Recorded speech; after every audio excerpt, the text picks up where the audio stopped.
अस्सलामु अलैकुम।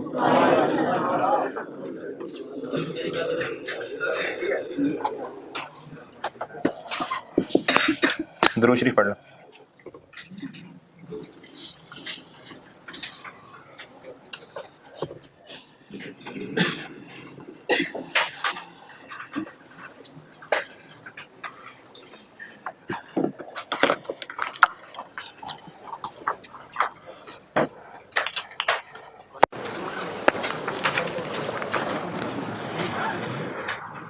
होमवर्क वाला सवाल।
जो ब्रैकेट में लिखता हूँ ना वो बताया करें।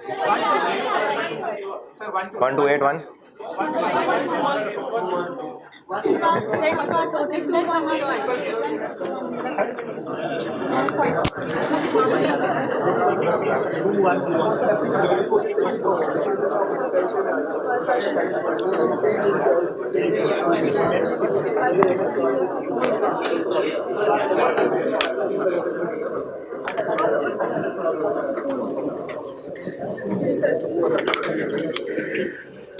मसला ये नहीं कि राउंडिंग ऑफ से फर्क पड़ता है, मसला ये है कि जो बच्चे सिर्फ इसको नोट करते हैं और घर जाके दोबारा कैलकुलेट करने की कोशिश करते हैं वो परेशान हो जाते होंगे कि हमसे ये भी नहीं हो रहा।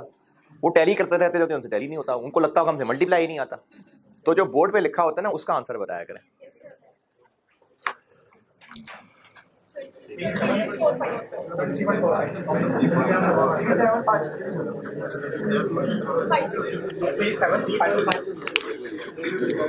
जो सामने लिखा उसका आंसर बताइएगा।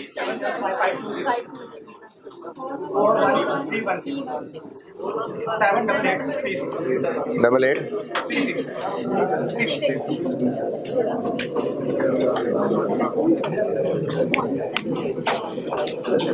होमवर्क किया है तो कैलकुलेशंस के हवाले से कोई एतराज है तो बताएं। सबका सब सही है सारे।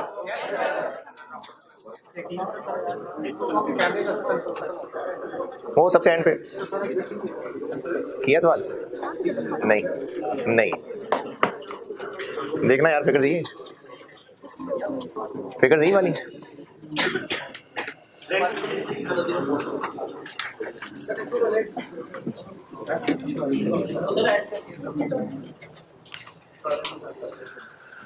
कैलकुलेशंस में कोई सवाल है तो बताएं, क्यों के अलावा।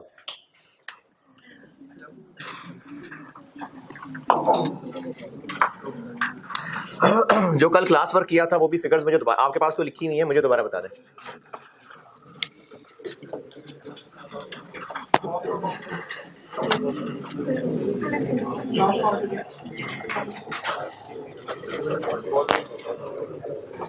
नहीं सवाल नहीं बताए, ये सोल्यूशन।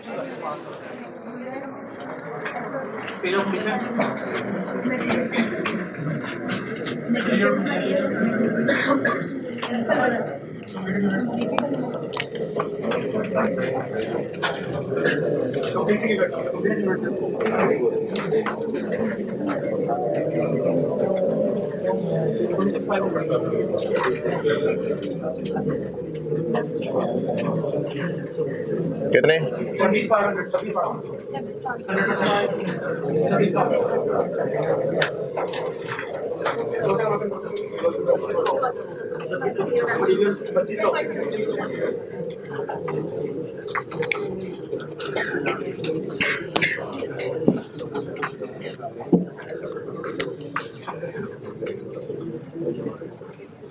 हाँ जी कितने?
0.3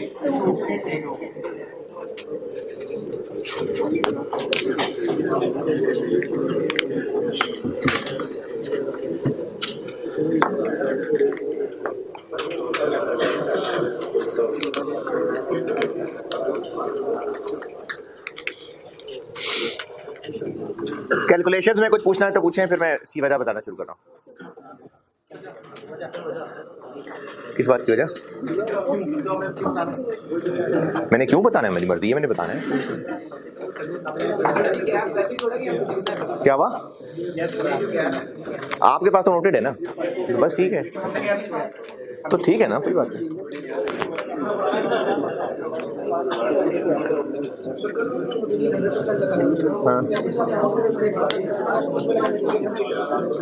पॉसिबल है, अभी और लगना होगा।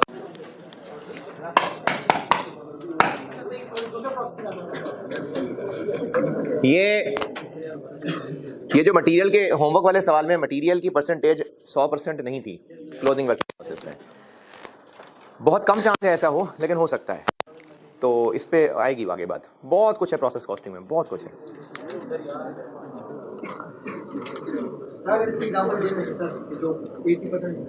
नहीं, मैं तो एग्जांपल दे सकता हूँ, मुझे आती हैं,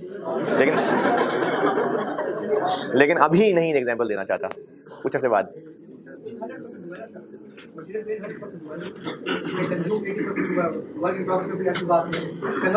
आप तरीके से पूछना फिर वही चाह रहे हैं, मैं भी नहीं बता रहा, मैं अभी नहीं बता रहा।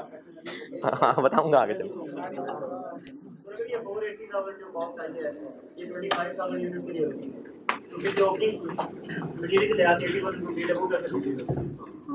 समझ नहीं आई बात?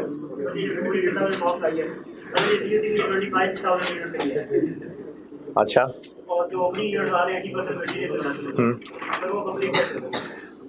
तो मैंने क्या ये इसके साथ ब्रैकेट में लिखा था कि 25,000? इसीलिए नहीं लिखवाया था ना, इसीलिए नहीं लिखा था, बाद में अलग से इनपुट बताया था, इसी वजह से नहीं बताया था। अच्छा, आपका काम सवाल पूछना है, जरूर पूछा करें। जिन सवालों का जवाब उसी लेक्चर में, अगले लेक्चर में या अगले कुछ लेक्चर्स में आ जाएगा, तो वो जवाब नहीं दिया करूंगा, वरना अगर जिंदा रहा, कोर्स पूरा पढ़ा सका, तो सवालों का जवाब दे के जाऊंगा। हाँ, तो आप लोग सवाल जरूर पूछा करें, लेकिन अगर उसका जवाब ना मिल रहा हो तो बस सब्र किया करें, मिलेगा जवाब आगे। अब बताने लगा हूं इनमें से बहुत सारे सवालों के जवाब। कोशिश किया करें लॉजिक्स, कॉन्सेप्ट्स, डिफरेंट एंगल्स सोचने की, पूछने की, लेकिन कम से कम दर्जा जो होता है ना, उस तक भी कम से कम रहा करें। जैसे इस टेबल को बनाना है, सबको आना चाहिए, ये एक कम से कम लेवल है। बाकी अब जो बताने लगा वो समझाने के लिए, समझ आ गया तो अच्छी बात है, नहीं समझ आया तो सवाल करना आना चाहिए सबको। किस बात का?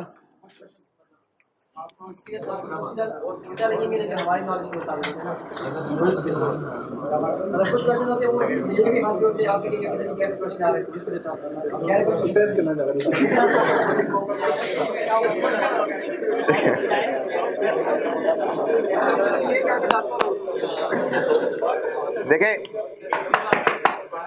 मैंने ना आप लोगों को पढ़ाना अपना नॉलेज देख के नहीं पढ़ाना है, आप लोगों के हिसाब से पढ़ाना है। हाँ, हंसने दें, बातों को ना।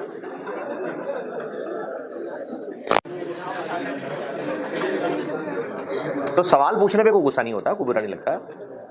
हाँ, अगर कुछ ऐसा सुस्ती का मारा होगा कि 10 दिन पढ़ेगा कुछ नहीं, फिर 11वें दिन सवाल पूछेगा वो 10 दिन पुराना, फिर तो गुस्सा आएगा। चले हम वजह बताने लगो। ये इससे बता रहा हूं पहले, जो कल क्लास वाला सवाल था। ओपनिंग कितने थे? 4000 ओपनिंग थे, और इनपुट कितने थे? 25,000। इनमें से क्लोजिंग रह गए बाकी 22,500 बन गए। ऐसे बना है ये 26,500। जो महीने के शुरू में वर्क इन प्रोसेस थे वो तो अब इस महीने बन के आउट हो ही गए होंगे। ये कोई सीए का स्टूडेंट थोड़ी है कि अगले सेशन में भी फिर बैठ जाए, अगले सेशन में भी फिर बैठ जाए आके। देखें, मैं इस तरह के मजाक जब सीए स्टूडेंट्स के बारे में क्या करूं ना, आप उसको फील ना किया करें।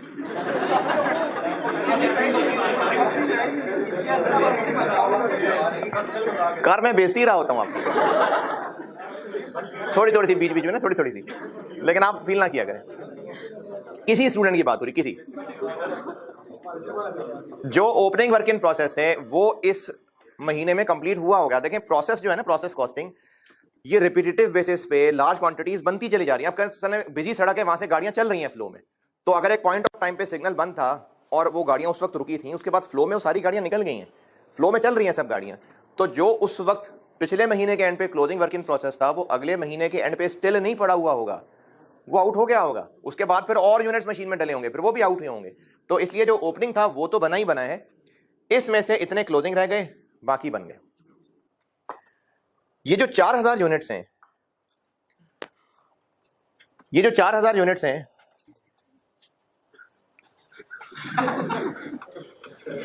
ये जो 4000 यूनिट्स हैं, ये पिछले महीने कंप्लीट नहीं हुए थे, लेकिन मटेरियल कॉस्ट इन पे पूरी हो चुकी हुई थी, कन्वर्जन पूरी नहीं हुई थी।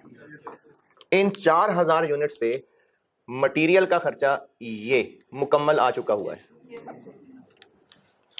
या इस महीने और आना था, आ चुका हुआ।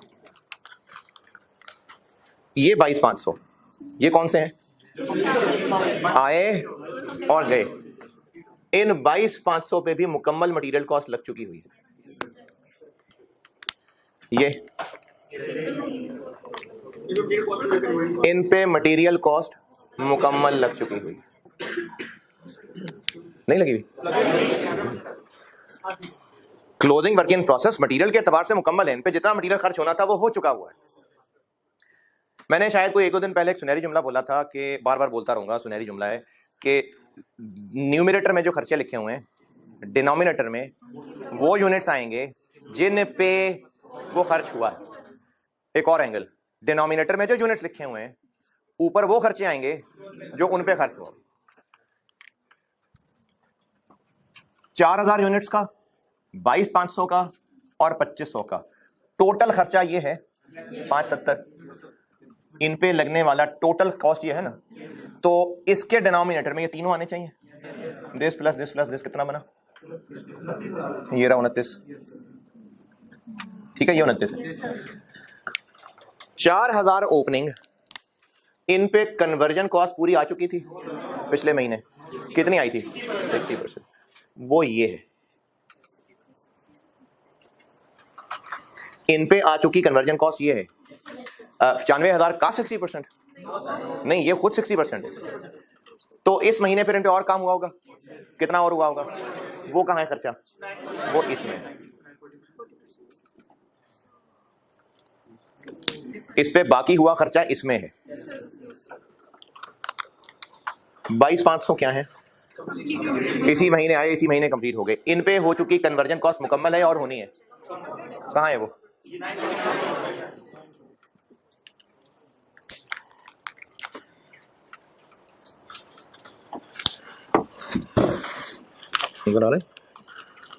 और ये 2500 यूनिट्स, इन पे कन्वर्जन कॉस्ट अभी 80% है। वो किधर है कॉस्ट? 9000।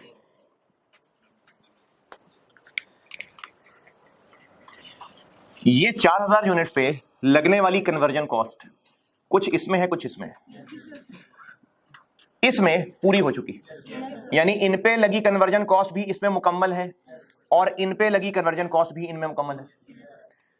इन पे लगी मटेरियल कॉस्ट भी इसमें मुकम्मल है, इस पे लगी मटेरियल कॉस्ट भी। तो ओपनिंग और ये नए वाले, इन पे लगने वाली टोटल कॉस्ट इसमें हैं। तो डिनोमिनेटर में अगर इन दोनों को मिला के भी लिख लें तो कोई मसला नहीं है। ये बात दोबारा सुने। इस पे लगने वाला खर्चा 40% ये है, 60 ये है, बाकी इसमें है। यानी 1035 में इस पे मुकम्मल कॉस्ट है, इस पे मुकम्मल कॉस्ट है। तो डिनोमिनेटर में ये दोनों पूरे पूरे आने चाहिए। कितने? 26500, ये 26500। इस पे कितना खर्चा आया हुआ है? तो डिनोमिनेटर में 2500 पूरे आने चाहिए। नहीं, कितने? ये 2000। तो कन्वर्जन 1035 में इन पे आ चुका पूरा खर्चा शामिल है, इसलिए डिनोमिनेटर में ये पूरे यूनिट शामिल हैं। इस पे आ चुका 80% खर्चा शामिल है, इसलिए डिनोमिनेटर में इसके 80% है। ये कॉन्सेप्ट है इक्विवेलेंट प्रोडक्शन का, इसलिए ये और उस 2500 के 80% है। चूंकि इन दोनों की कन्वर्जन में भी टोटल कॉस्ट आ चुकी हुई है और मटेरियल में भी, मटेरियल के भी डिनोमिनेटर में ये पूरे पूरे आने चाहिए और कन्वर्जन के डिनोमिनेटर में भी पूरे पूरे आने चाहिए। तो जब दोनों पूरे पूरे आने चाहिए हैं तो इकट्ठे ही लिख लेते हैं, इसलिए 26500 26500 ही लिखा। इसलिए 22500 और 4 तोड़ने की जरूरत नहीं। तो ऐसा नहीं है कि मैंने यहां ओपनिंग लिखे ही नहीं, इसी में शामिल है, अलग करने की जरूरत नहीं थी। जब आप सब लोगों ने एक ही चीज पढ़नी है तो इकट्ठे क्लास में बैठ गए। अब ये 26500 इन दोनों को मिला के बनाए, अलग करने की जरूरत नहीं है, क्योंकि इन दोनों की टोटल कॉस्ट इसमें शामिल है, इन दोनों की टोटल कॉस्ट इसमें शामिल है। तो इनके डिनोमिनेटर में ये दोनों पूरे पूरे आने चाहिए ना, इसलिए मिलके ही 26,500 आ रहे हैं। इसको अलग इसलिए कर लिया कि इसके डिनोमिनेटर में तो पूरे आने चाहिए, इसके डिनोमिनेटर में पूरे नहीं आने चाहिए, इसलिए इनको अलग रख लिया, बाकियों को इकट्ठा कर लिया। अब वो सवाल करने में आसानी के लिए कह दिया completed units closing working process. अच्छा जी, और सवाल का जवाब। कल एक सवाल था, मैंने कोशिश की थी कल थोड़ा बहुत जवाब देने की, लेकिन प्रॉपर जवाब अब देता हूं। एक एतराज ये हो सकता है कुछ लोगों को कि ये 70 और 95 ये कब खर्च हुआ था? पिछले महीने। तो ये पिछले महीने खर्च हो चुका था, यहां पर इसको ऐड कर रहे हैं, तो ये तो फिर दोबारा काउंट हो रहा है ये मसला। इन्वेंट्री वैल्यूएशन एक चैप्टर पढ़ा था, उससे देता हूं जवाब, अगर याद है तो। नहीं याद है तो शर्म करें यार, अभी तो पढ़ा है। Trading business periodic weighted average method, weighted average rate निकाला जाता है। वेटेड एवरेज रेट, उसका फार्मूला होता है ओपनिंग स्टॉक की अमाउंट प्लस परचेजेस की अमाउंट। वो जो ओपनिंग स्टॉक की अमाउंट है वो पिछले महीने खरीदे गए थे, तो इस फार्मूले में ओपनिंग स्टॉक की अमाउंट प्लस परचेजेस लिखने से तो क्या हम उनको इस महीने दोबारा परचेजेस कह रहे हैं? लेकिन ऐड तो कर रहे हैं। वो सिर्फ उस फार्मूले में रेट निकालने के लिए कर रहे हैं। इस महीने में ओपनिंग स्टॉक से फिर से परचेजेस नहीं डेबिट कर देंगे, सिर्फ वो रेट निकालने के लिए एवरेज किया जा रहा है। इसी तरह से ये सिर्फ एवरेज रेट निकाल रहे हैं, इसलिए ओपनिंग स्टॉक की अमाउंट प्लस नया खर्चा, इनको ऐड करना है। मकसद सिर्फ ये रेट निकालना है। इनको ऐड करने का मतलब यही नहीं कि इनको दोबारा से एक्सपेंस रिकॉर्ड करने लगे। इस महीने की ये, बल्कि पूछना क्या वही होता है, मई का महीना ही होता है, इस मई के महीने में जो वर्क इन प्रोसेस अकाउंट बन रहा होगा उसमें जो material cost, conversion cost debit होगी फॉर द मंथ अकाउंट में, वो ये होगी कि ये होगी, वो ये होगी। तो इसलिए वो दोबारा कॉस्ट नहीं बन रही है।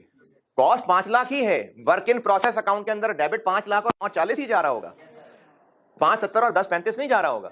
सिर्फ इस एवरेज रेट के फार्मूले के अंदर, तभी तो उसको एवरेज कहते हैं कि ये ओपनिंग की अमाउंट और नए खर्चों को मिला के उनका एवरेज करते हैं। तो ये ऐड करने का मतलब उनको दोबारा खर्चा मानना नहीं है, ये सिर्फ रेट निकालने का फार्मूला है। दोबारा खर्चा मानना तो तब शिकायत हो अगर इस महीने के वर्क इन प्रोसेस अकाउंट के अंदर इसको फिर से डेबिट किया जा रहा हो, तो वो बस यही डेबिट हो रहा होगा। अच्छा, इस सबसे रिलेटेड जो मैंने क्यों वजह बतानी थी, जो मैंने बताना था वो तो बता दिया। अब आप इसमें मजीद पूछे जो पूछना है इस सारे के अंदर, उस सवाल में नहीं, इसमें। हाँ जी, अब क्यों ओपन है बोले, पूछे हैं और पूछे, देख लें जो रहता है। अब यानी अब कोई क्वेश्चन अनआंसर्ड नहीं है, आप पूछ लें। अच्छा, किसी को भी समझ आया? टाइम जाएगा करना तो पैटर्न फॉलो है, क्योंकि सवाल करने में क्या है, completed units closing work in process.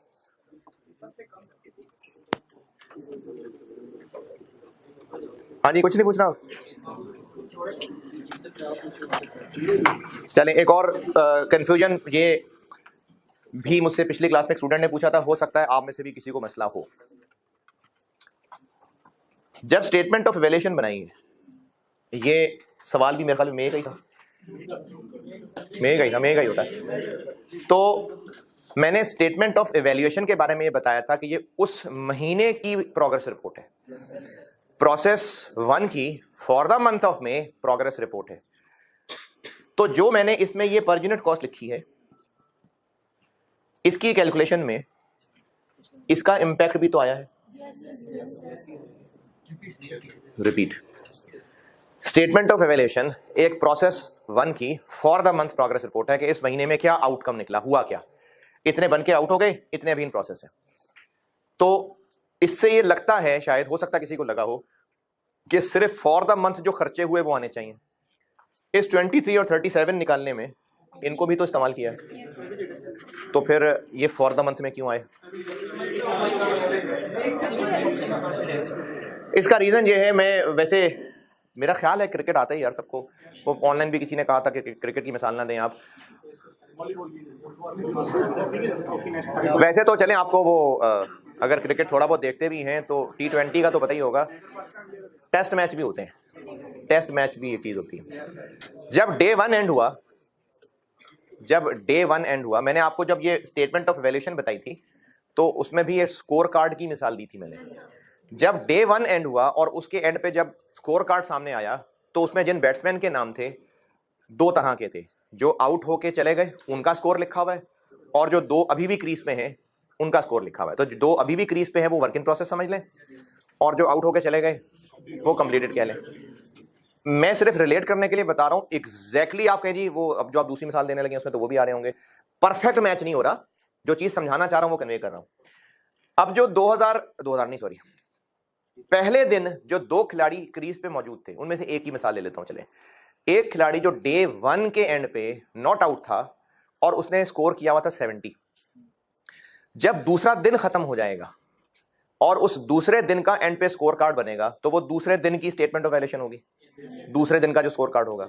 अब वो जो पहले दिन 70 पे नॉट आउट था, दूसरे दिन वो 110 करके आउट होके चला गया। दूसरे दिन में कितने किए? 40।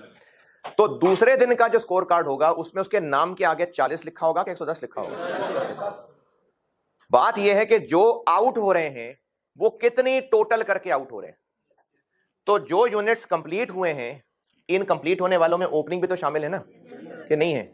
तो वो भी, उनका कुछ हिस्सा पिछले महीने हो चुका हुआ था, कुछ हिस्सा अभी हुआ है। आप लोगों का कोर्स कंप्लीट हो गया तो वो कंप्लीशन के एतबार से 2 साल फॉल किए, 2021 2022। कोर्स कंप्लीट होने पे आप यही कहेंगे कोर्स कंप्लीट हो गया, लेकिन वो 2 इयर्स में फॉल किया होगा, लेकिन आपका कोर्स कंप्लीट कहलाएगा जब आप जनवरी में कोर्स खत्म कर जाएंगे। फॉल वो 2 इयर्स में किया होगा। तो ये जो स्टेटमेंट ऑफ इवैल्यूएशन है इसमें यह बताया जा रहा है कि जो इस महीने में कंप्लीट हुए उनकी टोटल कितनी कॉस्ट थी प्रोसेस 1 से बाहर निकलते। हो सकता है उनमें कुछ 2 महीनों में कॉस्ट आई हो उन पे, तो वो भी जब बाहर निकले हैं तो पूरा 110 स्कोर लेके बाहर निकले, सिर्फ 40 स्कोर लेके बाहर नहीं निकले। तो for the month statement of valuation का सिर्फ ये मतलब नहीं है कि इसमें सिर्फ और सिर्फ वही खर्चों का इंपैक्ट आना जो इस महीने में हुए। स्टेटमेंट ऑफ वैल्यूएशन है कि जो इस महीने में आउट हुए और जो इन प्रोसेस हैं उनकी टोटल कॉस्ट क्या है, क्यूमुलेटिव। ये सब मैंने बताना था, उसके अलावा आप मजीद पूछिए। चलें, कुछ नहीं पूछना। अगर आपको ये शाखें समझ आई हैं तो अपने आप को समझाने के लिए इसके साथ भी ये ऑपरेशन करें, लेकिन ये अपने आप को समझाना है आपने, नहीं दिल ना करें मर्जी आपकी, लेकिन अगर करना है तो ये अपने आप के लिए आपने इसमें शाखें बनाए।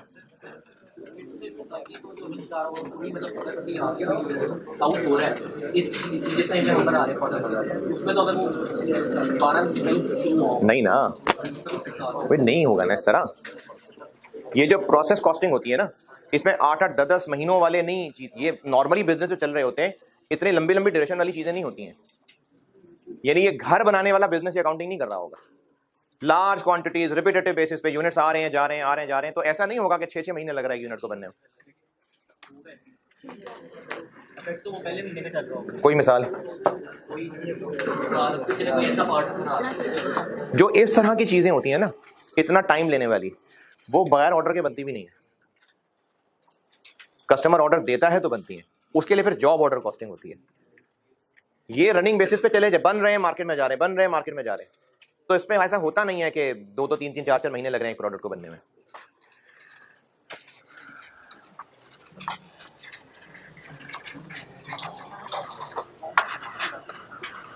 अच्छा, जिस तरह मैंने ये चीज बनाई है वो हेल्प कर देता हूं आपकी। ओपनिंग कितने इस सवाल में, होमवर्क वाले में? 3000। और इनपुट कितने? 20। क्लोजिंग कितने रह गए? तो बाकी 18 फिर बन गए। ये इस तरह से बने हैं 21। जो 3 ओपनिंग थे वो बन गए और नए में से 18 बन गए। जिस तरह ये तोड़ा है ना उस तरह ये तोड़ दिया आपको। अब ये इन शाखें बना लें, ऑपरेशन करना है तो कर लें।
ये 3000 मटेरियल के एतबार से इन पे पिछले महीने खर्च हो चुका था 70%, बाकी 30 इधर हुआ होगा। जो आए और गए 18,000 वो पूरे के पूरे, और जो क्लोजिंग है 2,000 वो। तो इसलिए इन पे बेशक टूट के है, लेकिन सारा मटेरियल इसमें आ चुका, इस पे लगने वाला सारा आ चुका, तो इसलिए इसके डिनोमिनेटर में ये तो पूरे पूरे आ जाएंगे 21, ये 21, लेकिन इस पे आया है खर्चा 80, इसलिए इसके डिनोमिनेटर में ये 80 आएंगे। ओपनिंग यूनिट्स पे कन्वर्जन आ चुकी थी 60, बाकी 40 इसमें आई होंगी। 18,000 इसी महीने आए, इसी महीने मुकम्मल हो गए 100%, और जो 2,000 हैं 55। तो इस 830 में इन पे आ चुका पूरा खर्चा है, डिनोमिनेटर में ये 21 आने चाहिए, ये 21 है, और इस पे आ चुका 55% है, इसलिए डिनोमिनेटर में इसके 55 आने चाहिए। ये वो सवाल करने के एतबार से कंप्लीटेड यूनिट्स एक लाइन और क्लोजिंग वर्क इन प्रोसेस उसके मुताबिक, ओपनिंग और नए अलग करने की जरूरत नहीं। Weighted average method done. अब आते हैं FIFO मेथड पे।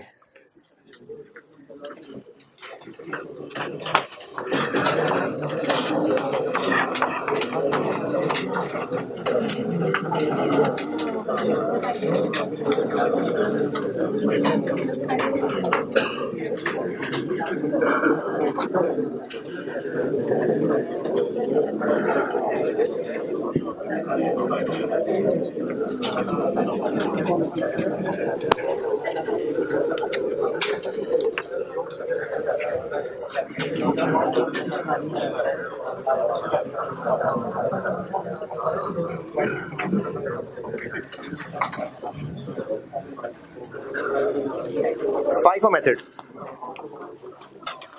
इसकी अंग्रेजी वैसे मैं ऐसी इखलाकन ही लिख रहा हूँ, डायरेक्ट सवाल ही करा सकता हूँ, चले फिर भी इखलाकन लिख देता हूँ।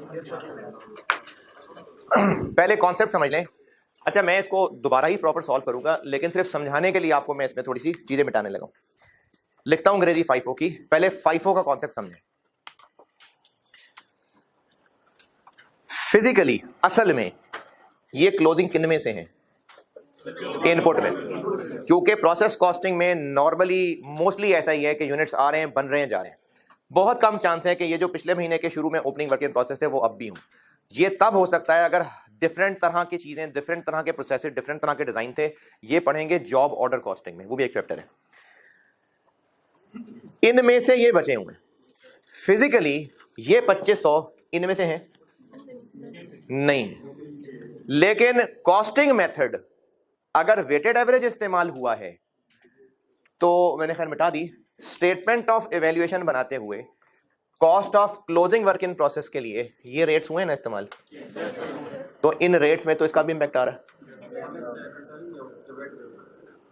नहीं, दोबारा सुने, ये जो क्लोजिंग वर्क इन प्रोसेस हैं क्या असल में ये इनमें से हैं नहीं, लेकिन वेटेड एवरेज मेथड है, ये मेथड हमारी मर्जी थी मेथड यूज करना है। वेटेड एवरेज मेथड यूज करने का असर ये पड़ रहा है कि इनकी कॉस्ट निकालते हुए स्टेटमेंट ऑफ वैल्यूएशन में इनको किस पर यूनिट से मल्टीप्लाई कर रहे हैं, तो ये कैलकुलेट होते हुए क्या ओपनिंग इसमें शामिल नहीं हुआ था? यानी क्लोजिंग 2500 पे जो रेट लगा रहे हैं उस रेट की कैलकुलेशन में ओपनिंग का इंपैक्ट शामिल है, तो ये गलत हो गया नहीं, बस मेथड है, बस वेटेड एवरेज मेथड है। अगर FIFO मेथड है तो फिर असल में तो ये है ही नए वाले में से, लेकिन FIFO मेथड हुआ तो इन पे कॉस्ट भी वही लगनी चाहिए जो इस महीने में होने वाला खर्चा है। पिछले महीने में हुए खर्चे का इंपैक्ट इसकी कॉस्ट पे नहीं आना चाहिए, ठीक है? सिर्फ क्लोजिंग को सामने रख के बात कर रहा हूं मैं अब कि जो क्लोजिंग वर्क इन प्रोसेस हैं, जब स्टेटमेंट ऑफ वैल्यूएशन बने, FIFO मेथड शुरू कर दिया मैंने, जब स्टेटमेंट ऑफ वैल्यूएशन बनेगी इन 2500 के लिए जब पर यूनिट कॉस्ट मल्टीप्लाई हो रही होगी, FIFO मेथड का मतलब है कि इस पे लगने वाला खर्चा सिर्फ फॉर द मंथ खर्चों से होना चाहिए, तो इसकी पर यूनिट कॉस्ट निकालने के लिए पहली लाइन नहीं आनी चाहिए ना।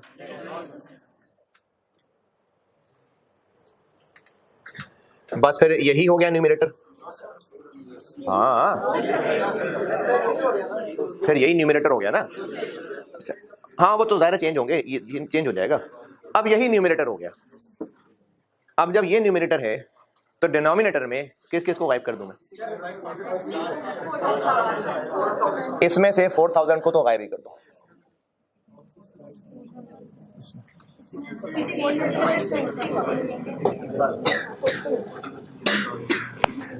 तो अब हमें डिनोमिनेटर में इसकी लाइन अलग और इसकी लाइन अलग रखनी पड़ेगी। डिनोमिनेटर यानी ईपी, इसके यूनिट्स की कैलकुलेशन अलग करनी पड़ेगी, तो यहां पर एक लाइन अलग से आ जाएगी और इनकी कैलकुलेशन अलग, क्योंकि ये डिनोमिनेटर में पूरे 4 नहीं आएंगे, 1600 आएंगे, ये पूरे 22500 आएंगे, तो इसलिए अब वो 26500 नहीं करना। अभी मैं ना यहां पर ये जो एक लाइन लिखी है, इस 26500 को मैं 4000 और 22500 में तोड़ दूंगा, तो FIFO में न्यूमरेटर सिर्फ करंट पीरियड कॉस्ट होगी, तो डिनोमिनेटर में भी वो यूनिट्स होंगे जिन पे ये खर्च हुआ, ओपनिंग का सिर्फ वो पोर्शन जिस पे इस महीने में काम हुआ है। ये है कॉन्सेप्ट। अब सवाल में कैसे करना है वो फिर अब आपको फॉर्मली बताता हूं। इसी तरह से अगर इसको करना हो तो ये न्यूमरेटर से उड़ा दिया, और क्या करूं?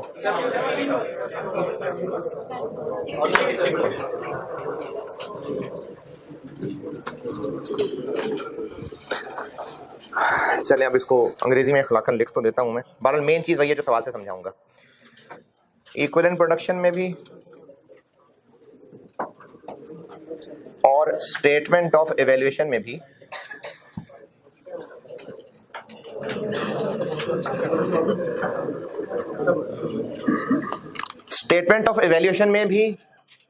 और इक्विवेलेंट प्रोडक्शन में भी FIFO आने से फर्क ये पड़ेगा कि जो कंप्लीटेड यूनिट्स की लाइन थी ये टूट के 2 हिस्सों में बढ़ जाएगी, ओपनिंग के लिए अलहदा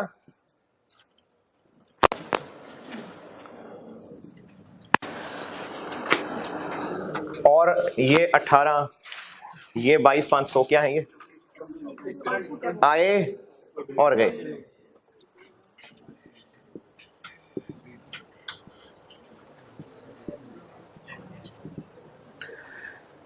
ये कैसे होगा वो भी मैं सवाल प्रॉपर फॉर्मली ना सॉल्व करके दिखाता हूं, वो कम से कम दर्जे के तौर पे कि सवाल करना सबको आ जाए, करके तो दिखाऊंगा तो पता चलेगा। उसकी अंग्रेजी ये बता रहा हूं कि इक्विवेलेंट प्रोडक्शन में भी, स्टेटमेंट ऑफ इवैल्यूएशन में भी जो कंप्लीटेड यूनिट्स की एक लाइन लिखा करते थे उसकी जगह अब 2 लाइनें आ जाएंगी।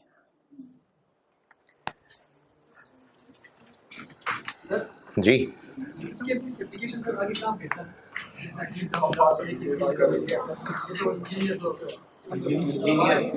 इंजीनियर्स का ये काम तो नहीं है, हमारा काम है। चार्टर्ड अकाउंटेंट्स ने क्या करना होता है? मौज कर रहे होते।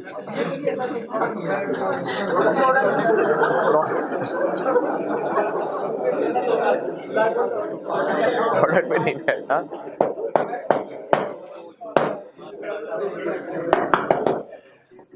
चले ठीक है, आपने सवाल एक जेन्युइन सवाल है। एक मैन्युफैक्चरिंग बिजनेस है, मैन्युफैक्चरिंग, सीए का उस बिजनेस में टॉप पोजीशन क्या होगा? सीएफओ होगा, चलो सीईओ बन जाएगा। जब तक, सीरियस सवाल है, सीरियस जवाब दे रहा हूं, जब तक किसी इदारे के प्रोसेसेस की बहुत बारीक बारीक डिटेल नहीं पता ना, तब तक कोई उसका हेड मैनेजर नहीं बन सकता। कोई भी आराम से बेवकूफ बना दिया करेगा। जैसे अगर क्रिकेट बोर्ड का वो कोई हेड बनना है, अगर उसको क्रिकेट का, क्रिकेटर्स के मसाइल पता ही नहीं है तो वो उनके ऊपर हेड नहीं बन सकेगा। अगर वर्कर्स जिस प्रोडक्शन के एक्सपर्ट हैं उनका इंचार्ज उस काम को नहीं जानता है तो वो उनको मैनेज नहीं कर सकता। वो जो गोलियां कराएंगे वो सुन लिया करेगा। तो इसीलिए चूंकि चार्टर्ड अकाउंटेंट ने सीएफओ बन के बिजनेस के टॉप पे जाके सारी चीजें कंट्रोल करनी है, तो उसको ये सारी चीजें पता होंगी तो उनको कंट्रोल करने की पोजीशन में होगा।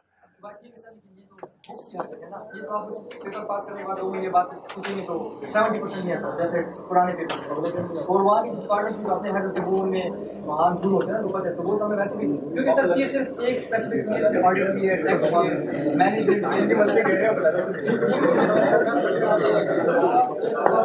ये बात कहीं और निकल जाएगी भी।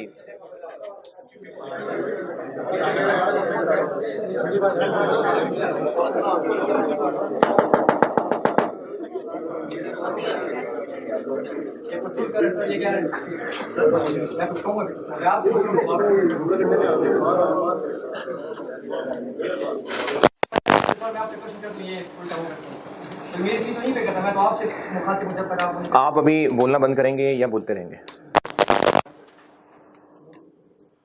कैमरा ऑफ करें। क्या बता रहा था?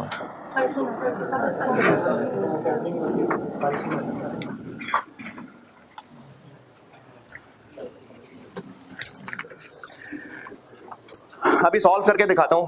स्टेटमेंट ऑफ इवैल्यूएशन में और इक्विवेलेंट प्रोडक्शन के अंदर एक फर्क ये पड़ेगा कि इस लाइन को 2 में तोड़ देंगे, और दूसरा फर्क ये पड़ेगा जो मैंने भी यहां समझाया, इसी के आगे लिख रहा हूं, इसी से नीचे लिख रहा हूं। कॉस्ट पर यूनिट में फर्क ये पड़ेगा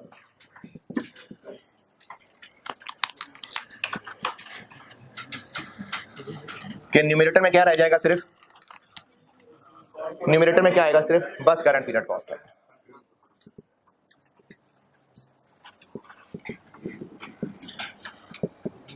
बाकी सवाल को करता हूं तो बाकी समझाता हूं। बगैर अंग्रेजी बताए वो सवाल करना अजीब लग रहा था इसलिए लिख दी है, लेकिन अगर इस अंग्रेजी की कोई समझ नहीं आई कोई बात नहीं, सवाल में सिखा देता हूं।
अच्छा सीरियसली क्लास में तो नहीं, मुझे अलग से बता दीजिएगा, सीरियसली कह रहा हूँ, टॉन्ट नहीं करा, सीरियसली कह रहा हूँ बेटा।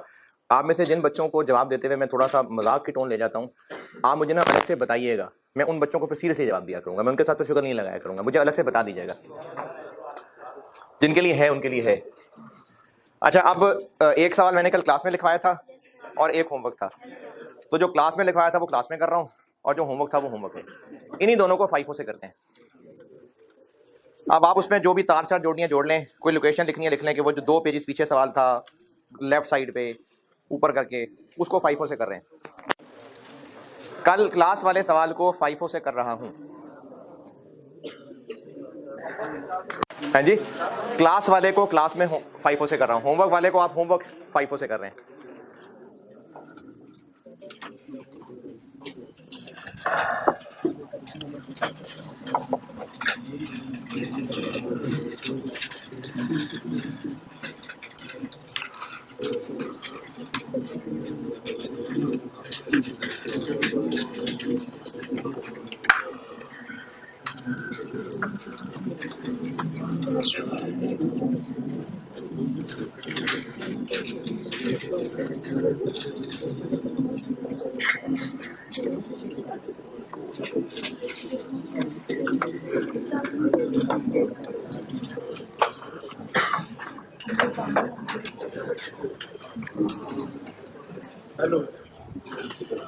चले, इक्विवेलेंट प्रोडक्शन। इक्विवेलेंट प्रोडक्शन में जो कंप्लीटेड यूनिट्स थे उनकी जगह ओपनिंग और स्टार्टेड कंप्लीटेड तोड़ दूंगा। ओपनिंग को ऐसे लिखेंगे। अच्छा, इस सवाल में मुझे ना 2 लाइनें लिखने की जरूरत नहीं है, मैं आपको सिर्फ होमवर्क गाइड करने के लिए ऐसा कर रहा हूं, वरना मैं इस सवाल में 1 लाइन लिख देता काफी है। ओपनिंग के यूनिट्स कितने हैं?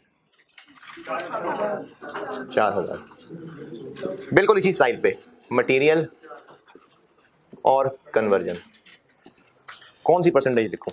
ये डिनोमिनेटर निकाल रहा हूं मैं, डिनोमिनेटर कौन सी वाली परसेंटेज लिखूं ओपनिंग की? जो पिछले महीने हो चुका था या जो बाकी इस महीने हुआ? जो इस महीने हुआ। तो मटेरियल तो इस महीने कुछ नहीं हुआ, कन्वर्जन इस महीने कितना हुआ? 40%।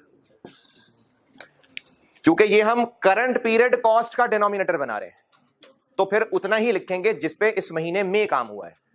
तो अब इस सूरत में मटेरियल चूंकि नहीं लिखना था तो ये लाइन भी मैं अवॉइड कर देता, लेकिन आपको इसलिए लिख के दी है कि आपके होमवर्क वाले में मटेरियल कन्वर्जन दोनों है, तो मटेरियल वाले का जितना बकिया इस महीने का वो आ जाएगा, कन्वर्जन वाले का आ जाएगा।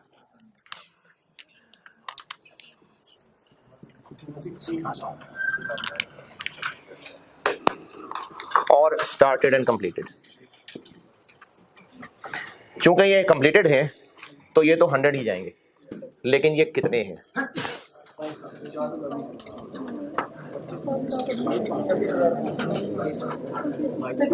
22,500।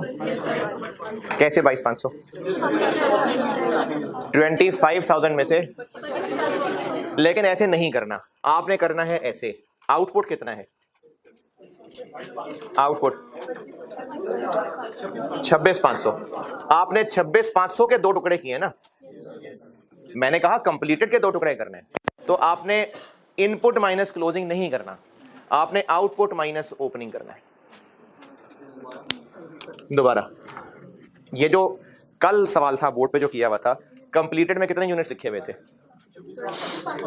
मैं ये कह रहा हूं कि ओपनिंग थे 4000, इनपुट थे 25,000, इनमें से क्लोजिंग रह गई 2500, बाकी बन गए।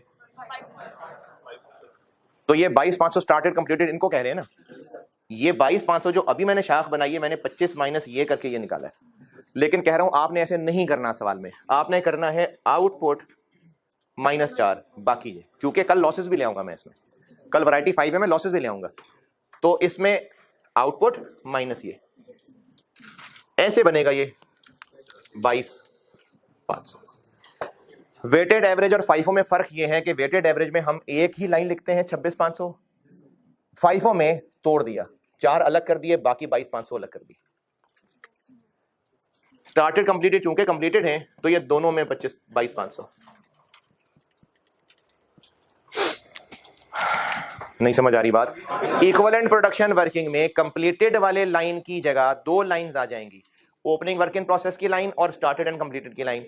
ओपनिंग वर्क इन प्रोसेस के यूनिट्स जो हैं वही हैं, स्टार्टेड कंप्लीटेड के लिए आउटपुट माइनस ओपनिंग, तो ऐसे 22,500 निकलेगा।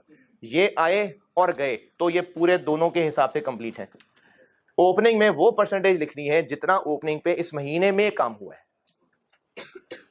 और क्लोजिंग ऐसे ही रहेंगे।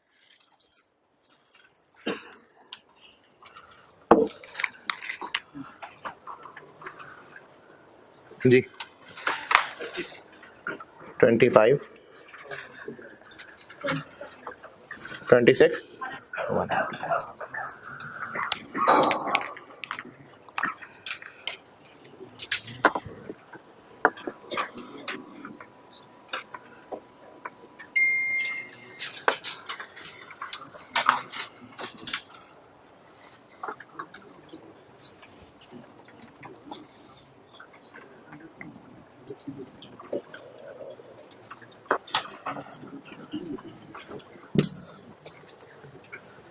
ये हो गया FIFO का equivalent production.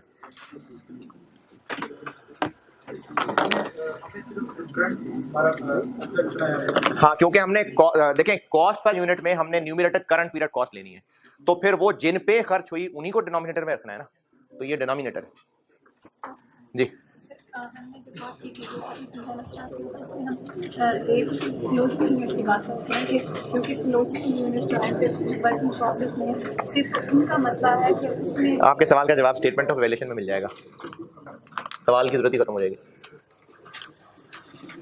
Cost per unit numerator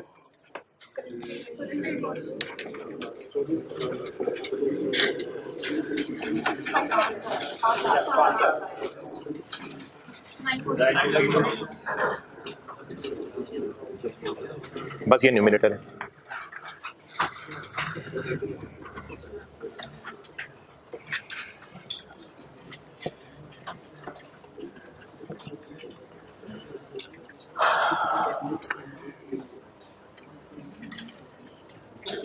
twenty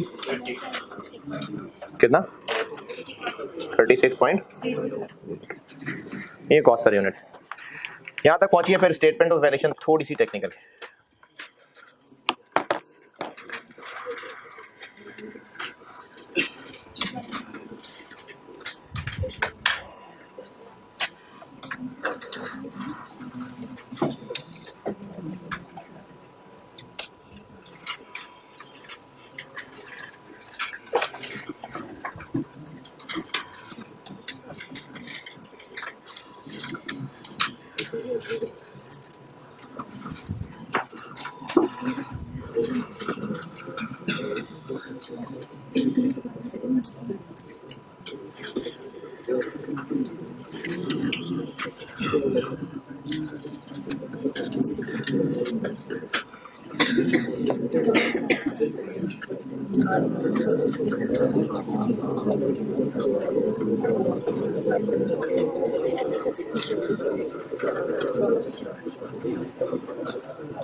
हाँ जी, यहाँ तक नोटेड जी। सर हम वर्किंग रेफर करते हैं, एक जगह से एक वैल्यू निकल के दूसरी जगह इंटर हो जाती है, इसमें वर्किंग रेफर करने की जरूरत नहीं है सर। अगर तो सवाल की रिक्वायरमेंट कोई खास स्टेटमेंट है, जैसे इसी चैप्टर में आगे चल पढ़ेंगे T accounts, work in process का अकाउंट बना रहे होंगे, तो required work in process account बनाएंगे तो अच्छी तमीज़ तो ये होगी कि हम वर्क इन प्रोसेस के अकाउंट से ही सोल्यूशन शुरू करें। फिर उसमें रखने वाली फिगर्स कहाँ से आएंगी, वहाँ वर्किंग का रेफरेंस दिया करेंगे। अगर चीज़ें बस सिर्फ कैलकुलेट करने के लिए हैं तो बस जैसे फ्लो में सवाल चल रहा है चलता रहे। असल में ये इतना ऑब्वियस है सारा कि हमने ये यूनिट्स निकाले हैं, उन्हीं को यहाँ लिख रहे हैं, तो इसलिए रेफर करने की जरूरत नहीं है। Statement of evaluation,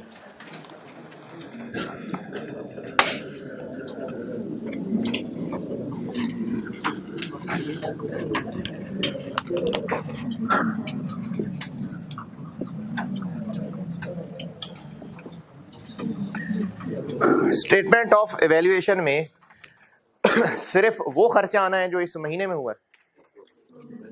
statement of evaluation में जो इस महीने का आउटकम है, इतने बन गए, इतने इन प्रोसेस हैं, उन पे लगने वाली टोटल कॉस्ट। जैसे इक्विवेलेंट प्रोडक्शन में तोड़ा है, स्टेटमेंट ऑफ इवैल्यूएशन में भी इसको दो हिस्सों में तोड़ेंगे। ओपनिंग वर्क इन प्रोसेस अलग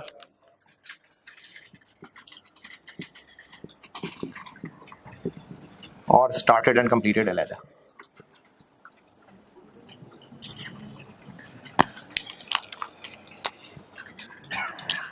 स्टार्टेड एंड कंप्लीटेड जैसे पहले भी करते थे, कंप्लीटेड के साथ क्या करूं, 22,500 इंटू 20 प्लस 0.02 कितना 126,0450।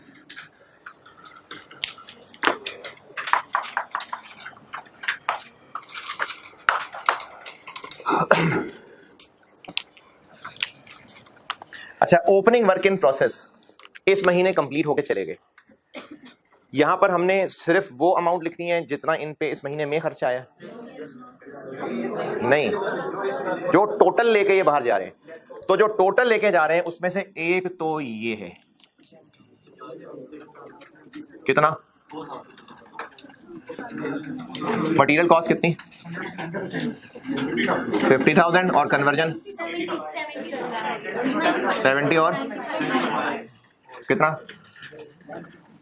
1। तो इतने रुपए तो उस पे पिछले महीने लग चुके हुए थे, ये तो एज इट इज लिख दिए ना।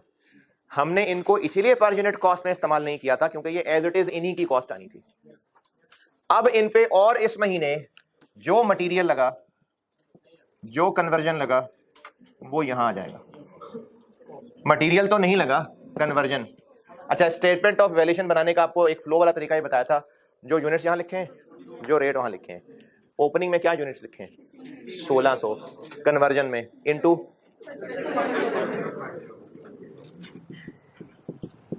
कितना 5736। तो ओपनिंग जो कंप्लीट हुए, इतना खर्चा उन पे पिछले महीने हो चुका था, वो इन्हीं ही पे था। इसको हमने पर यूनिट कॉस्ट में इस्तेमाल ही नहीं किया, ये है ही इनका जाती, प्लस जो इस महीने और खर्चा हुआ। तो ओपनिंग जो कंप्लीट हुए उनकी टोटल कॉस्ट ये है। इस डब्बे की खैर है ना भी करें, करना तो एंड पे टोटल ही है। ये कितना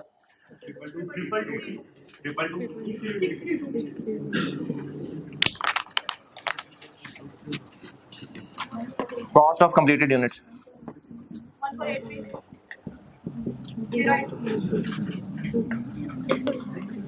ये cost of completed units. Opening work in process के जो यूनिट्स हैं, इन पे अब हमने स्टेटमेंट ऑफ इवैल्यूएशन में ये बताना है कि जो यूनिट्स आउट हुए हैं उनकी टोटल कॉस्ट कितनी है। प्रोसेस 1 से आउट होते हुए अब वो कितना स्कोर करके आउट हो रहे हैं। ओपनिंग वर्क इन प्रोसेस पिछले महीने इन पे इतना खर्चा आ चुका था, वो इन्हीं का ही है, प्लस इस महीने इतना हो रहा है। क्यों ना करूं, क्यों ना करूं, कहां हो चुका, हो चुके से क्या मुराद है? क्या मैं यहां पर कोई खर्चों की लिस्ट बना रहा हूं? ये क्या बन रही है रिपोर्ट, क्या रिपोर्ट है ये, क्या बता रहे हैं इसमें हम? जो इस महीने में इस प्रोसेस का एंड रिजल्ट है कि इतने यूनिट्स आउट हो गए, पास होके बाहर निकल गए, उनकी टोटल कॉस्ट कितनी थी जो प्रोसेस 1 में उन पे आई है। तो ये क्या इन्हीं पे प्रोसेस 1 में आई कॉस्ट नहीं है? बेशक पिछले महीने आई थी, लेकिन पिछले महीने आउट नहीं हुए थे ना, आउट अब हुए। तो कल किया हुआ 70 स्कोर और आज किया हुआ 40 स्कोर, तो स्कोर कार्ड में उसके स्कोर 110 लिखे होंगे। आप क्या पूछ रहे? ये कॉस्ट ऑफ कंप्लीटेड यूनिट्स आप पूछें जो पूछ रहे थे। और कॉस्ट ऑफ क्लोजिंग वैसे ही है, मटेरियल पे 2500 इंटू 20 और कन्वर्जन 2000 इंटू 36.02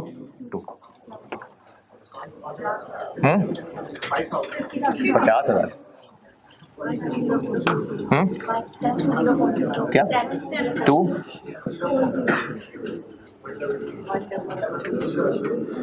ये स्टेटमेंट ऑफ एवल्यूएशन है।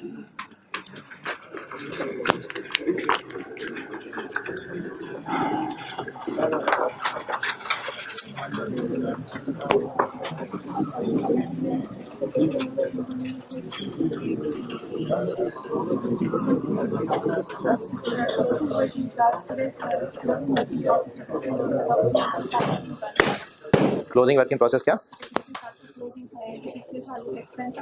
पिछले महीने हमारी कॉस्ट इनकम हुई थी उनके यूनिट, हाँ वही इसी साल ओपनिंग हुई है।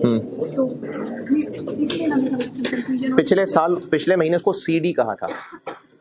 जब मैं वर्क इन प्रोसेस अकाउंट बना दूंगा ना तो फिर ये बात और वाज़ेह हो जाएगी। पिछले महीने वो वर्क इन प्रोसेस अकाउंट का सीडी था, वो कॉस्ट ऑफ गुड्स मैन्युफैक्चर्ड में नहीं गया था। अब वो जो सीडी था वो इस साल बीडी हो गया, अब जाएगा वो कॉस्ट ऑफ गुड्स मैन्युफैक्चर्ड में।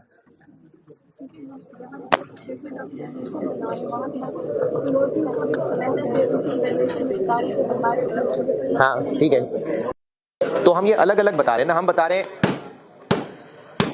बता रहे हैं कि इस महीने जो इस प्रोसेस का आउटकम है, इतने आउट होके बाहर चले गए, इतने अब भी हैं, उन पे कितनी कॉस्ट लग चुकी है।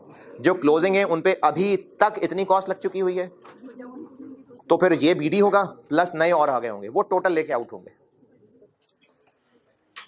जो होमवर्क वाला सवाल था वही FIFO से होमवर्क है, और कल मैं फिर वैरायटी 5 में लॉसेस ले आऊंगा, और लॉसेस करने के बाद आप इस काबिल होंगे कि एग्जाम लेवल का लोएस्ट टाइप ऑफ सवाल कर सके। ठीक है, अल्लाह हाफिज।